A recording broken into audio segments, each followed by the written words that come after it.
Nous sommes les larmes, c'est la terre. Nous sommes les larmes, c'est la terre, Dieu. Que ton règne vienne. Que ton règne vienne, Dieu. Nous t'aimons. Nous t'aimons, Seigneur. Qui te la gloire, l'idée sainte, de lesquels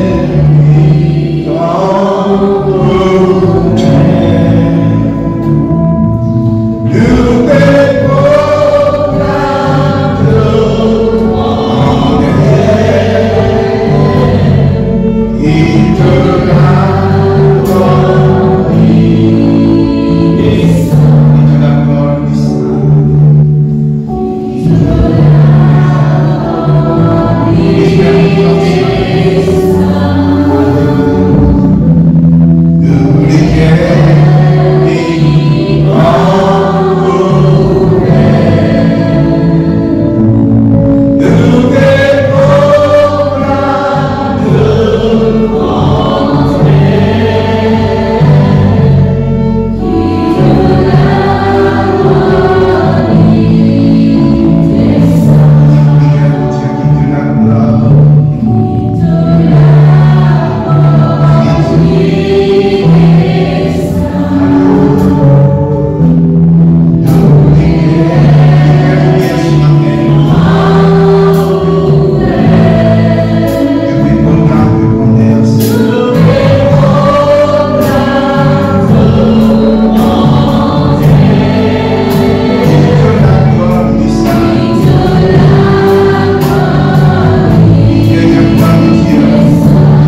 Nous reconnaissons pour tout ce qui te fait pour nous. Merci pour ta grâce.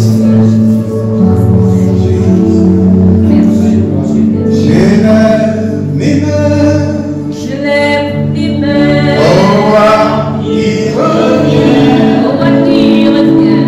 Au grand je suis. Au grand je sens.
Hosanna.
nous y accompagne.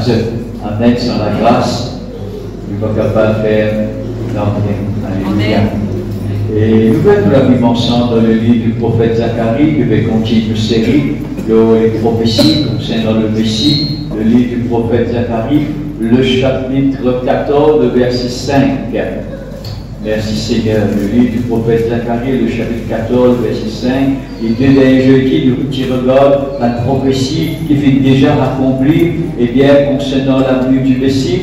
Et aujourd'hui et jeudi prochain, nous vous regardons bien un peu de prophétie sur le Messie qui cette fois-ci pas encore accompli, encore à venir. Zacharie, le chapitre 14. Alléluia. Nous pouvons lire le verset 5. Nous ne pouvons pas mettre nous debout par respect pour la parole de Dieu. Alléluia. La Bible dit comme ça, terre tremble quand le Seigneur Dieu parle. Amen. Nous besoin de la crainte de Dieu. Nous besoin de trembler que devant Dieu tout seul et trembler que devant la parole de Dieu tout seul. Non, il ne faut pas faire trembler. Que Dieu et sa parole tout seul fait le cœur trembler. Alléluia. Zacharie, le chapitre 14, le verset 5. La dernière partie du verset 5. Okay? La dernière partie du verset 5. Et l'Éternel, mon Dieu, viendra et tous saints avec lui. Amen. Nous allons ensemble. Et l'Éternel, mon Dieu, viendra et tous ses saints avec lui. Amen. Bénissons le Seigneur pour sa parole. Papa, nous les louons toi. Nous les bénissons toi pour ce rendez-vous divin ce matin, Seigneur. Le rendez-vous n'est pas avec un homme, pas avec le pasteur, pas avec les frères et sœurs. Le rendez-vous est avant tout avec toi. Et nous venons avec quelqu'un bien disposé pour louer toi, pour adorer toi. De venir avec quelqu'un bien préparé, Seigneur, pour recevoir la sainte semence de ta parole. Seigneur, nous crois que sur la terre, cette sainte semence, il nous faut bâtir la terre. Bâtir la terre qui est de labourer, bâtir la terre fertile, afin que cette parole porte ce fruit, Seigneur. Alléluia. Et nous fasse ce travail dans ta vie pour la gloire de ton nom, Seigneur. Nous louons-toi, nous bénis-toi, nous glorifions-toi dans le nom de Jésus. Amen. Le retour de Jésus l'est ouvert en deux étapes. Premièrement, frères et sœurs, Jésus peut venir sur la nuée du ciel pour enlever son Église. Nous trouvons cela dans 1 Thessaloniciens, le chapitre 4, le verset 15 et 8, un signal donné à la voix d'un archange, au son de la trompette de Dieu, les morts en Christ ressusciteront premièrement. Ensuite, nous les vivants qui serons restés, nous serons tous enlevés à la rencontre du Seigneur dans les airs, où nous serons pour toujours avec le Seigneur. Amen. Cet enlèvement, frères et sœurs, a lieu avant la grande tribulation qui vous dure 7 ans sur la terre. La grande tribulation, ce sera un temps de détresse comment jamais l'humanité vit connaît. Un temps de détresse comment jamais la terre vit connaît, parce que durant ce temps de la grande tribulation, Dieu déversera sa colère sur la terre, Dieu déversera sa colère sur les pécheurs, sur les hommes impies. Amen. Il déversera sa colère à travers les 7 sceaux. Il déversera sa colère à travers les 7 trompettes. Il déversera sa colère à travers les 7 coupes, frères et sœurs. Et Dieu merci, Dieu dans son grâce, dans son amour, pour enlever l'Église, eh bien, avant que la colère de Dieu y déversée sur l'humanité. Alléluia. Donc, l'Église ne passera pas par la grande tribulation. La bonne nouvelle qui me l'annonce l'Église, le peuple de Dieu ce matin, l'Église ne passera pas par la grande tribulation. Nous venons la vivre ensemble dans Luc le chapitre 17, le verset 26 au verset 30. Et nous retrouvons cette vérité. Luc le chapitre 17, le verset 26 et le verset 30. Ce qui arriva du temps de Noé arrivera de même au jour du Fils de l'homme. Les hommes mangeaient, buvaient, se mariaient et mariaient leurs enfants jusqu'au jour où Noé entra dans l'arche, le déluge vint et les fait tous périr. Ce qui arriva du temps de Lot arrivera pareillement. Les hommes mangeaient, buvaient, achetaient, vendaient, plantaient, bâtissaient jusqu'au jour où Lot sortit de Sodome, une pluie de feu et de soufre tomba du ciel et les fit tous périr. Et il en sera de même le jour où le Fils de l'homme paraîtra. Amen. Le retour de Jésus pour l'être sur l'Église, similaire comme au temps de Noé. Tant que Noé rentre dans l'arche, le jugement de Dieu, la colère de Dieu, frappe la génération impie à l'époque de Noé. Il faut dire que Noé rentre dans l'arche. Et là, Dieu, il déverse sa colère, et là, Dieu, il apporte ce jugement à travers le déluge. La Bible dit comparé au jour que Jésus pour retrouver. Tant qu'il Noé, tant qu'il Lot, il quitte Sodome et Gomorrhe, Dieu, quand il déverse ce jugement, Dieu, quand il déverse sa colère sous la forme du feu pour consumer Sodome et Gomorrhe. C'est-à-dire que quand Lot est sorti dans Sodome et de Gomorrhe, là, la colère de Dieu fut déversée. Là, le jugement de Dieu fut frappe cette génération pécheresse, cette génération impie. Il en sera de même quand Jésus pour venir, frères et sœurs. Il faut l'Église enlevée. Ensuite, Dieu vous déverse sa colère durant ce qu'il appelle le règne de la grande tribulation, pour apporter ce jugement sur sa génération pécheresse impie qui est là à ce moment-là. Nous trouvons ça dans 1 Thessaloniciens, le chapitre 1er, le verset 10, nous perdons du ciel son Fils qui l'a ressuscité des morts, Jésus qui nous délivre de la colère à venir. Et d'une colère qui est dans ce moment-là. Amen. Pour un jour que Dieu vous déverse sa colère, ce Dieu 3 fois saint, alléluia, vous déverse sa colère sur tous ceux qui pensent de péché, et bien de d'attaque à sa sainteté, sur tous ceux qui pensent d'immoralité, et bien touche à la sainteté de Dieu. Et un jour que mon Dieu vous déverse sa colère, mais ce jour-là ne peut pas arriver tant qu'une église sur la terre, tant qu'une épouse sur la terre, tant qu'il est juste sur la terre. Mais quand Jésus vous venir, vous prend son époux, vous enlève son église, frères et sœurs, alors la colère de Dieu vous déversez sur la terre, comme elle s'est déversée au temps de Noé, comme elle s'est déversée au temps de Lot. Nous perdons des cieux son Fils qui l'a ressuscité des morts, Jésus qui nous délivre de la colère à venir. Nous ne perdons la bataille d'Armageddon, nous ne perdons, frères et sœurs, la bataille de Gog et de Magog, nous ne perdons le jugement dernier, nous ne perdons l'Antichrist, nous ne perdons le faux prophète, frères et sœurs, nous ne perdons les 7 coups, les 7 fléaux, les 7 sauts. Non, frères et sœurs, nous attendons le retour de Jésus sur la nuée du ciel pour prendre nous en un clin d'œil et en un instant. Voilà ce que moi et vous nous supposons bien attendre. Amen. Alléluia. Le retour de Jésus vous prend le monde par surprise. Parce que le monde ne peut pas atteindre le retour de Jésus. Parce que le monde ne peut pas vivre, contrairement à nous chrétiens, le monde ne peut pas vivre dans cette attente-là. La Bible dit pour ça, ce sera comme au temps de Noé, comme au temps de Lot. Les hommes mangeaient, buvaient, achetaient, vendaient, mariaient leurs enfants, leurs fils et leurs filles. Les hommes plantaient, bâtissaient, pénal de mal, pénal de péché. Pénal, une seule fois dans sa liste là, Jésus fit faire mention du péché. Les autres se vivent dans une immoralité, les autres se vivent dans la tripène. Donc, pénal, un péché mentionné dans le temps de Noé, dans le temps de Lot. C'est que maintenant tu peux faire, c'est le quotidien de tous les hommes. Ça. Nous plus à manger, boire, nous acheter, nous vendre, nous planter, nous bâtir, frères et sœurs.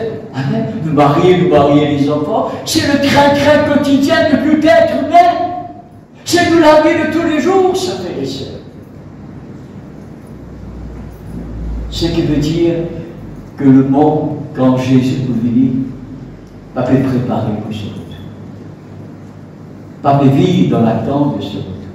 Je fais vivre le tyranne de tous les jours, bien peinard, bien tranquille. Ce n'est pas casse-tête avec Jésus. Je ne suis pas suffisant de Jésus. Amen. Je veux de Jésus dans une la vie. Je ne suis pas fait partie de ce même projet. d'avenir. Jésus va faire partie de ce mariage, de l'acheter, de notre volonté. Non, frères et sœurs, je simplement peux vivre la vie de tous les jours, sans attendre, sans se préparer pour le retour de Jésus. C'est pourquoi le retour de Jésus ne prend pas surprise. Le retour de Jésus sera comme un voleur dans la nuit, d'après 1 Thessaloniciens, le chapitre 5. Le retour de Jésus sera comme un homme qui vit jette son filet. Je connais un pêcheur, d'après Luc, le chapitre 21, le verset 37, le poisson peut bien nager tranquille. Ça peut vivre un petit navire tous les jours dans la mer, dans de l'eau. Le pêcheur, il jette son filet, c'est pas tchantal. Le retour de Jésus sera comme un filet jeté sur les habitants de la terre. Pour prendre par surprise. Amen. Et ce jour-là, frères et sœurs, sera un temps de grande détresse, un temps de grande souffrance, un temps d'abondante douleur, parce que ce sera un temps de séparation, un temps de triage. On retient bien, le retour de Jésus, c'est un temps de triage que Jésus fait. Un temps de séparation, tout triage, toute séparation appelle l'homme. Toute séparation amène l'homme, toute séparation amène souffrance, toute séparation amène détresse. Le retour de Jésus sera un temps de séparation. Dans les familles, dans les couples, dans les foyers, parmi les connaissances, parmi les amis. Parce que dans le foyer, le conjoint qui vit croire en Jésus sera enlevé. Et le conjoint qui va vite croire pour rester. Si le mari fait croire en Jésus, il pourra aller ce jour-là. Mais si la femme va vite le Seigneur sur la vie, il pourra rester. Ce sera un temps de détresse dans votre foyer. Un temps de détresse dans votre famille sans précédent.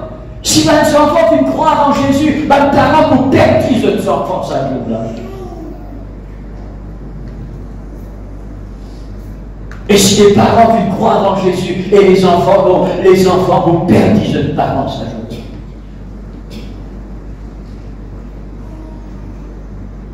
Si parmi nos amis, avec qui nous comptons sortir, nous comptons faire la balade, nous comptons faire la fête, et là qui croient en Jésus, et d'autre part, ce sera un temps de séparation parmi les amis, frères et sœurs. Nous trouvons cette vérité dans Luc, le chapitre 17, le verset 34 et 35.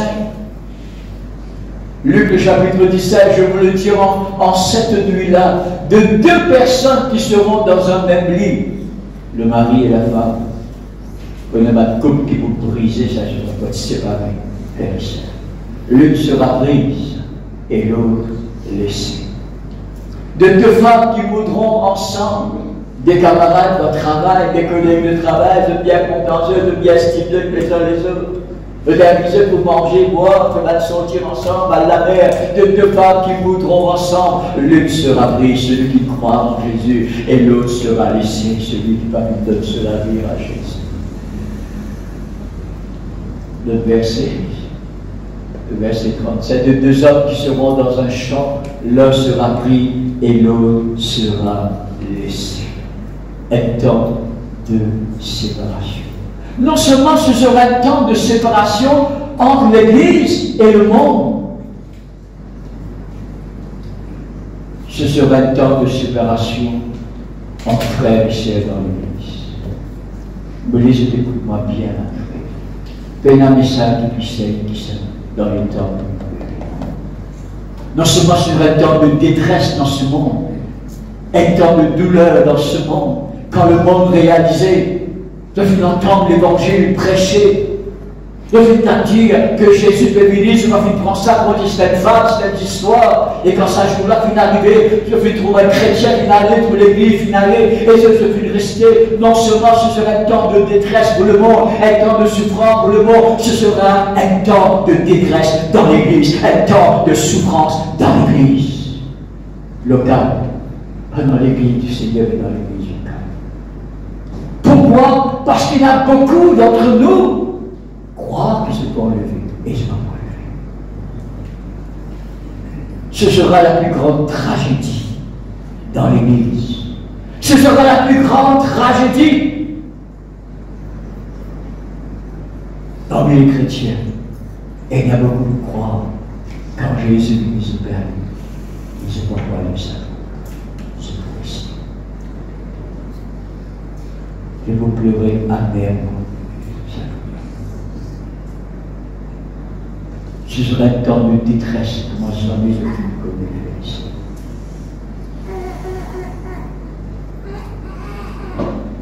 Bon, il y a un chrétien qui croit, je crois aller. Bon, il y a un ministre de la parole, un pasteur, un prédicateur de l'évangile, un monitrice des écoles des enfants, un pasteur des jeunes qui se croit de pouvoir aller, mais c'est pour rester.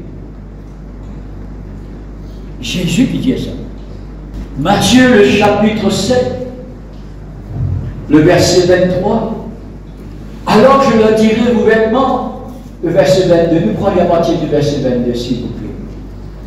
Plusieurs me diront en ce jour, nous trouvons des catégories de personnes que j'ai citées dans l'église locale, parmi son peuple. Plusieurs me diront en ce jour-là, Seigneur, Seigneur, n'avons-nous pas prophétisé par ton nom? N'avons-nous pas chassé les démons par ton nom? N'avons-nous pas fait beaucoup de miracles par ton nom? Le verset 23, alors je retirerai vos vêtements, je ne vous ai jamais connu. Retirez-vous de moi, vous qui commettez l'iniquité. Si vous comprenez à partir du verset 21, frère, s'il vous plaît, à partir du verset 21, ceux qui me disent Seigneur, Seigneur, n'entreront pas tous dans le royaume des cieux, mais celui-là seul qui fait la volonté de mon Père qui est dans les cieux. Jésus nomme des catégories de Dieu. Il nomme un chrétien. Ceux qui disent Seigneur, Seigneur, nous t'adorons, Seigneur, nous te glorifions, Seigneur. Il veut de un chrétien. Il va me de moi, il ne m'a pas appelé Jésus Seigneur. C'est nous, c'est moi qui appelle Jésus Seigneur. Il y a ceux qui me disent Seigneur, Seigneur, n'entreront pas tous dans le royaume des cieux. Il faut maintenant une deuxième catégorie de personnes dans l'église locale, le verset 22. Seigneur, n'avons-nous pas prophétisé par ton nom? N'avons-nous pas chassé les démons par ton nom? N'avons-nous pas fait des miracles par ton nom? Cette deuxième catégorie de personnes-là, c'est bâti dans le ministère. Jésus fait mention de deux catégories de personnes dans l'Église. Un saint chrétien qui dit à Seigneur, Seigneur, Dieu va prendre dans le royaume des cieux, et ceux, frères et sœurs, qui prêchent l'Évangile, qui prêchent la parole de Dieu. Je t'y crois, je peux aller. Je t'y crois, je peux me lever. Et le Seigneur vous dit, je ne vous ai jamais connu. Ce sera un temps de détresse, de souffrance dans l'Église, frères et sœurs. Le retour de un petit scénario. Je comprends bien ce qu'il me dit Jésus. Si Jésus vient dimanche matin comme aujourd'hui, il arrive 9h30, le culte, on va trouver personne. Vous connaissez, et il a mis au milieu de l'adoration dans l'église. Et il y a d'autres avec ces quand l'adoration finie. Ne pas intéresser de l'adoration dans l'église. Et la lève venue quand la prédication vient de commencer. Et la lève venue pour la Sainte Seine. Et bien pour ça, la Sainte Seine n'a pas lui béni. La louange, l'adoration, ça n'a pas trop intéressé. La prédication n'a pas trop intéressé.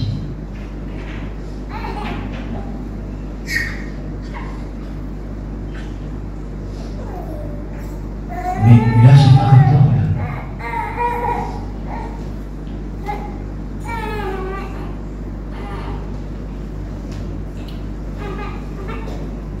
Le peuple a l'attitude. Vous connaissez le peuple avec ses véritables, mais le peuple a l'attitude qui est arrivé. Le pasteur Stéphane, prêche une grande vérité, mais il va vivre sa vérité.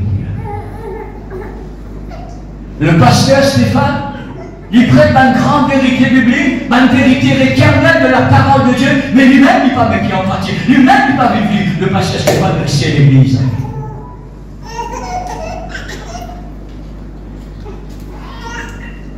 Ou vice-versa. Le peuple est là pour le jour du culte. Il a mis des vernis. 10h25, 10h15, on est qu'il y a beaucoup de pasteur Stéphane, ça veut lui faire retourner. Qu'il faut, il y a un problème de transport d'aller où il d'aller jamais pasteur Stéphane. L'église de rester pasteur Stéphane inanimé. Voilà qui va arriver un scénario réel qui va arriver autour de Jésus. Amen. Alléluia. Ce sera, frères et sœurs, un temps de séparation dans l'église locale entre les chrétiens de non seulement, les chrétiens d'apparence seulement, et les vrais chrétiens.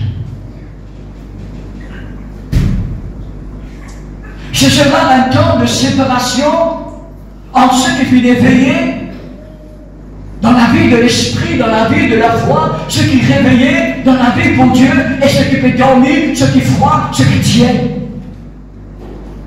Ce sera un temps de séparation, de triade que Jésus lui-même, personnellement, lui fait dans l'église locale, entre le blé et l'ivraie qui vont croître ensemble. Ce sera un temps de séparation que le bon berger, le maître, frères et sœurs, pour faire dans son église locale entre les brebis et les boucs. Ça détresse ça, pas juste pour le monde, ça joue-là. Ça détresse là. Et vous aussi, dans l'église, bien plus encore que dans le monde. Amen. Être membre, vous voyez, c'est un temps de séparation dans l'église locale. Être membre d'une église locale, c'est pas un ticket pour gagner le ciel, ça. C'est pas un passeport pour rentrer dans le ciel. Mon dit, et laisse-moi mettre un petit emphase qui, mal interprète-moi, vous croyez dans l'église locale? Vous croyez que c'est Jésus qui est venu établir l'église locale? Vous croyez que l'église locale, c'est la bergerie, ma brebis du Seigneur?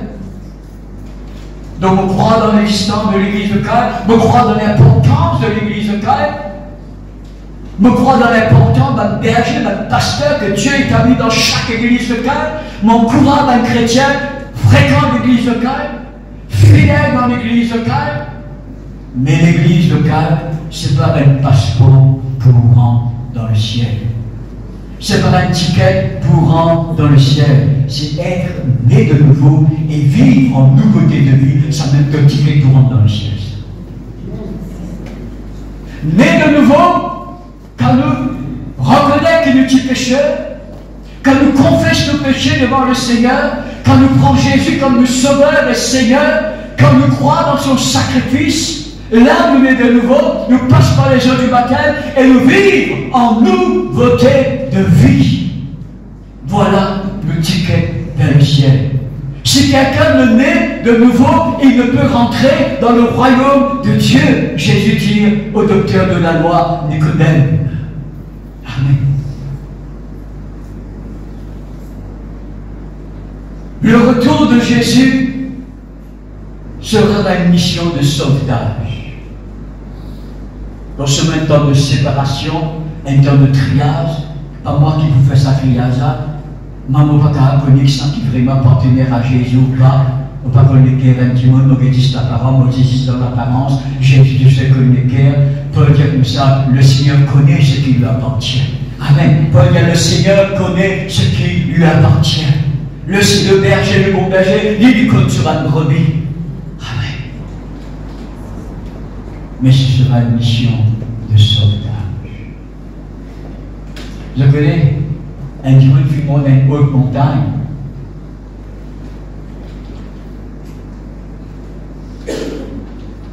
Et voilà qu'il annonce un cyclone pénible. Il monte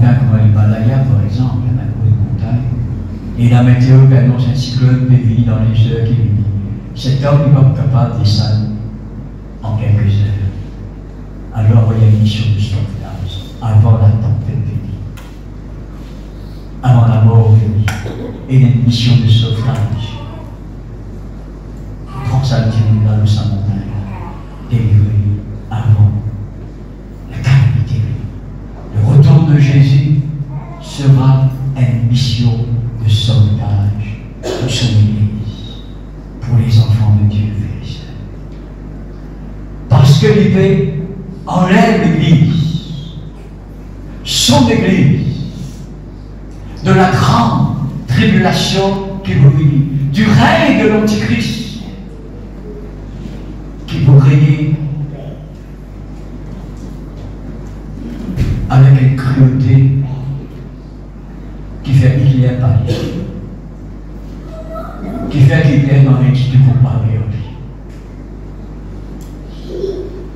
L'Église n'a besoin d'être sauvée, Seigneur. Une mission de sauvetage, frères et sœurs, non seulement du règne de l'Antichrist, mais à cause de Satan qui vous chasser là où vous nous mettez. Apocalypse chapitre 12, nous l'allons ensemble. Parce que ce sera le règne de l'Antichrist, un règne qui ne va jamais finir là, frères et sœurs, vous me dire, Hitler, un grand dictateur, Hitler, Napoléon, ce règne de cruauté, c'est rien comparé au règne de cruauté de l'Antichrist. L'Église a besoin de sa mission de sauvetage. Il guerre dans le ciel. Michel et ses anges combattirent, bien encore Michel, et ses anges combattirent contre le dragon. Et le dragon et ses anges combattirent. Mais ils ne furent pas les plus forts, et leur place ne fut plus trouvée dans le ciel. Le verset 9. Et il fut précipité, le grand dragon, le serpent ancien, c'est-à-dire le diable, c'est-à-dire Satan, celui qui séduit toute la terre. Il fut précipité sur la terre et ses anges furent précipités avec lui. Le verset 12. C'est pourquoi réjouissez-vous, cieux, et vous qui habitez dans les cieux, malheur, malheur, plus grande catastrophe qui vous venez dans la terre. Malheur à la terre et à la mer, quand le diable est descendu depuis les lieux célestes dans la terre, animé d'une grande colère, sachant qu'il a peu de temps. Après les premiers 3 ans et demi de la grande tribulation, venait une grande guerre dans les lieux célestes. Jusqu'à présent, Satan, avec tout ce manange, ce man principauté, ce man domination, ce man autorité, frères et sœurs, d'agir dans les lieux célestes. Je t'entends qu'il y a accès dans les lieux célestes. Je trouve ça un plaisir de jamais ici, par exemple, nous n'avons pas à lutter contre la chair et le sang, mais contre les dominations, les principautés, les divinités, les autorités, dans les lieux célestes. Que Satan mette tout cela en vérité dans les lieux célestes. Après 3 ans et demi de tribulation, venait la guerre entre l'encan Michael avec Satan et tout ce mal principauté. Et ils vont être chassés des lieux célestes. Tout cela, oui, nous l'avons déjà. Amen. Et là, on dit malheur. Satan descend avec tout cela, on dit ça. Ce sera une mission de sauvetage. Une mission de sauvetage. Jésus lui sauve son épouse de sa grande malheur, de sa grande calamité qui nous frappe la terre. Non seulement cela, dans l'Apocalypse chapitre 9, et m'encourager de lire tout le chapitre chez eux, le 5e ange qui sonna la 5e trompette, Apocalypse chapitre 9, le verset 1er, Apocalypse 9, le chapitre 1er, le 5e ange sonna de la trompette, je vis une étoile qui était tombée du ciel sur la terre, la clé du puits de la Bible lui fut donnée. Le verset 2, elle ouvrit le puits de la Bible et il monta du puits une fumée comme la fumée d'une grande fournaise, et le soleil et l'air furent obscurcis par la fumée du puits. Le verset 3, De la fumée sortait des sauterelles qui se répandirent sur la terre et il leur fut donné le pouvoir comme le pouvoir que les scorpions ont sur la terre. Je ne vais pas vous lire tous les versets. Okay? Je ne vais pas vous lire tous les versets, mais le verset 11. Vous terminez par le verset 11. Elles avaient sur elles comme roi l'ange de la Bible, nommé hébreu Abaddon et en grec Apollyon. Sa démola veut dire destruction. Durant la grande tribulation, un ange pour venir avec la clé de la Bible, pour ouvrir la Bible et tout le démon qui sont enfermés dans la Bible qui sortit.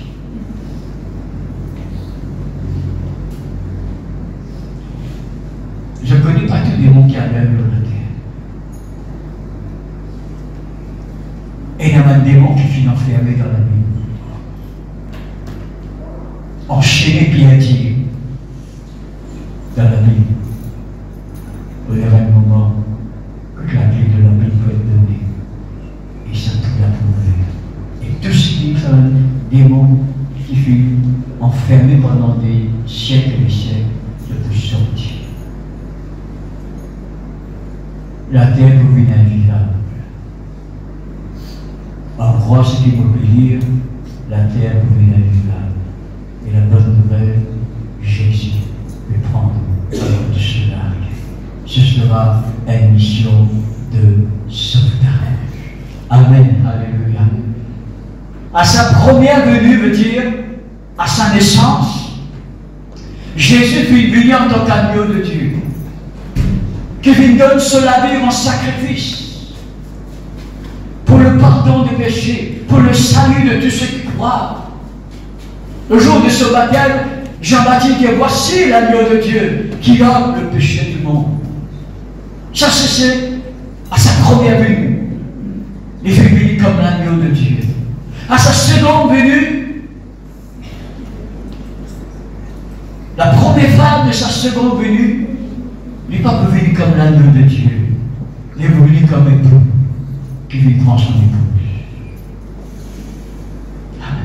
Il est venu comme un époux qui lui prend son épouse, qui lui enlève son épouse pour célébrer les noces de l'agneau. Nous trouvons ça dans Matthieu, le chapitre 25, les paraboles des noces. Mais dans sa deuxième phase de son retour, il n'est pas venu ni comme un époux, ni comme l'agneau de Dieu, il est venu comme le roi des rois, le Seigneur des seigneurs. Apocalypse chapitre 19. Et c'est là qu'il va vous causer jeudi, la semaine prochaine. Sa deuxième aspect, sa deuxième phase de ce retour dans Zacharie, le verset qu'il veut lire, Apocalypse chapitre 19, Zacharie le chapitre 14, il vous développe ce thème-là, ce deuxième aspect de ce retour. Eh bien, Apocalypse 19, verset 11. Puis je vis le ciel ouvert, et voici parut un cheval blanc. Jésus retournait une deuxième fois. Celui que le monté s'appelle fidèle et véritable. Sa premier cheval blanc. Dans Apocalypse chapitre 6, c'est l'Antichrist, c'est lui qui est le véritable Messie. Sa deuxième cheval blanc, sa deuxième cavalier, c'est lui le Messie. C'est pourquoi il distingue avec sa première cheval blanc. Là. Ça, c'est Satan qui se déguise en ange de lumière. Ça, c'est l'Antichrist qui se déguise en ange de lumière. Et quand sa deuxième cheval blanc là, il dit quelques chapitres après, il montait un cheval blanc, celui qui le montait s'appelle fidèle et véritable. Il juge et combat avec justice. C'est la bataille d'Armageddon. Il vient faire les dans la bataille d'Armageddon comme roi des rois, Seigneur des seigneurs. Le verset 5, on peut lire tout le chapitre. Le verset 7, on encourage à lire tout le chapitre. Il a mis sur son vêtement et sur sa cuisse un nom écrit, roi des rois, Seigneur des seigneurs. Il n'est pas venu comme l'agneau de Dieu, il n'est pas venu comme l'époux, il est venu comme roi du roi, Seigneur du Seigneur, pour combattre les ennemis d'Israël, frères et sœurs, et bien, dans la bataille d'Armageddon, et pour établir ce règne de 1000 ans. Avant que Jésus établisse ce règne de 1000 ans, il y en a beaucoup qui viennent traverser avant. Jeudi prochain, nous collons certaines des choses très importantes que nous avons traversées quand Jésus est venu avant qu'il établisse ce règne de 1000 ans. Frères et sœurs, donne-moi 5 minutes et vous terminer. Le retour de Jésus pour l'Église est proche. il est imminent. Il est capable d'arriver à n'importe quel moment. Presque tous les signes qui finissent accomplis. Il n'y a pas besoin de signes pour dire pour croire que Jésus, le retour de Jésus. Non, moi, parce qu'il n'y a pas besoin de signes. Je crois que le retour de Jésus est à l'attendre. Je crois que le retour de Jésus est imminent. Avec les conseils de Jésus lui-même, quand dans Matthieu, le chapitre 24, il donnait un enseignement prophétique sur la fin des temps. Matthieu 24, le verset 44, Matthieu 24, le verset 40. C'est pourquoi vous aussi, tenez-vous prêts, car le Fils de l'homme viendra à l'heure où vous n'y penserez pas. Jésus va dire moi, préparez-vous, prépare-toi. Non, non, non. Jamais Jésus ne dit comme ça. Il ne pas dire son église. Il ne pas dire son épouse. Préparez-vous. Non. Il dit tenez-vous prêts. Et indifférent. Préparez-vous, mais il dit pas encore prêt. Il fait cause de futur. Non. Il dit pas fini. Tu comprends? Et l'indifférence en préparez-vous et tenez-vous. Préparez-vous veut dire nous pas encore prêts. Le chien de nous. Faites des marches de préparation. Non, non, non. Pas faire des marches de démarche. Vivre. Parce qu'il m'a venir à l'air de notre pensée. Vivre. Si Jésus venait aujourd'hui, qu'est-ce qu'il m'a prêt? C'est la question qu'il me met à poser après cette prédication. Chacun d'entre nous devait rentrer en nous-mêmes, faire un examen de nous-mêmes. Examinez-vous, Paul vous dit dans l'Épître aux Corinthiens, examinez-vous pour savoir si vous êtes encore dans la foi. Après cette prédication-là, l'Esprit de Dieu dit à moi et chacun d'entre nous, examine nous-mêmes. Est-ce qu'il nous prête si Jésus vient là, à cet instant? Est-ce qu'il te prête, pasteur? Oui, tu veux donner le message, toi-même tu n'as pas compris.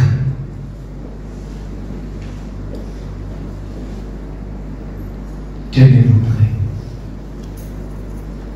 Laisse-moi le Dieu, ça conseille la vie. À nous, moi, avec ceux, chaque jour qui nous vit, à nous vivre comme si c'était les jours que ça Jésus. À nous vivre comme ça. On ne peut pas faire projet pour demain. On ne peut pas faire projet pour un an. On ne peut pas faire projet pour avoir les jeunes enfants à l'université, ou bien pour acheter une maison, pour acheter là. On ne va pas dire ça, non. Mais quand d'un point de vue spirituel, dans un contexte du retour de Jésus, à nous vivre comme si j'en dis, c'est nous des jours la terre. Jésus est nous. Comment est-ce que vous vivez? Je connais, j'en dis, des jours la terre. Comment est-ce que vous vivez? Pareil là? On ne pense pas pareil. À nous vivre comme ça. Parce que le retour de Jésus est imminent. Il est capable à n'importe quel moment de tuer nous. À n'importe quel moment. Marie, contente femme, me laisse un dernier jour de vous trouver au sein de Dieu. Femme, contente de Marie, comment il y a un dernier jour de vous passer avec lui au sein de Dieu. Dieu, c'est ce qu'il vient dire. Tâchez de bagarre l'occasion de Dieu, qui te montre en vie. Exprime-lui de l'amour. Comment jamais ne peut exprimer de l'amour? Allez, frère, mais là, 50 ans, regarde. Laisse la boue à zen. Non, frère. Dieu retrouve nous dans nos mariages. Amen. Peut-être pour le monde, je vieillis dans l'amour. Ne pas vieillir dans l'amour, nous mûrir dans l'amour. Amen. Le chrétien nous mûrit dans l'amour. Alléluia. Ce fruit de l'amour arrive à la maturité. Puis nous vivons, nous voyons à 10 ans, 15 ans, 30 ans, 40 ans, ça l'amour, il y a des fruits qui arrivent à la maturité. Esprit de madame, esprit de conjoint, esprit de mari, de l'amour comme si c'est une déjà que vous passez avec eux à terre en tant que mari et femme. Les enfants, gardez comme si ça venait je vous trouve de ma part de mon âme, ça va dire, quand Jésus revient. Fais comment dire cette neige. Et si tu n'as pas une vieille parole, prends-en soin dans ce monde. Prends-en soin, tout le temps, me dire ça, dans tout l'amour qui me sépare, m'adressement à mes enfants, à mes jeunes, dans cette façon.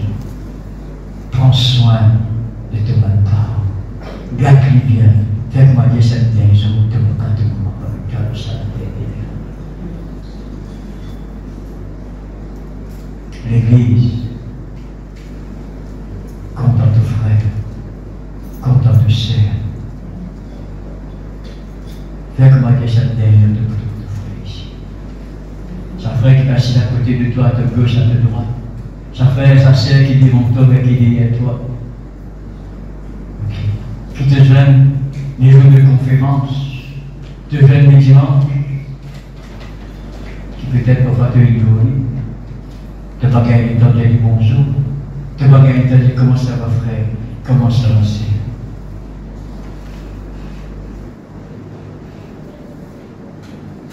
Qui chaque fois te gêne avant-hier aujourd'hui, de saluer avant la cœur. Qui les connaît,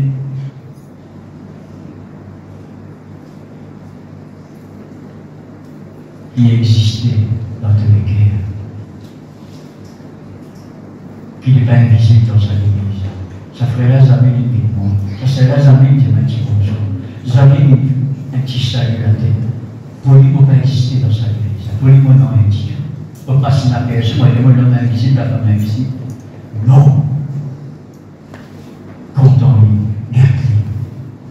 Il te frère en Christ. Il te sœur en Christ. Comment Jésus fut mort pour toi, il fut mort pour les pareillement. Il vit verser du sang pour les pareillement. Faites-moi dire cette dernière jour de vous.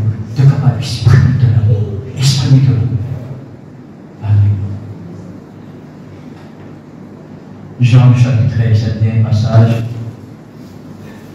qui nous regardait, c'est nous chanter un cantique ensemble. Jean le chapitre 13, le verset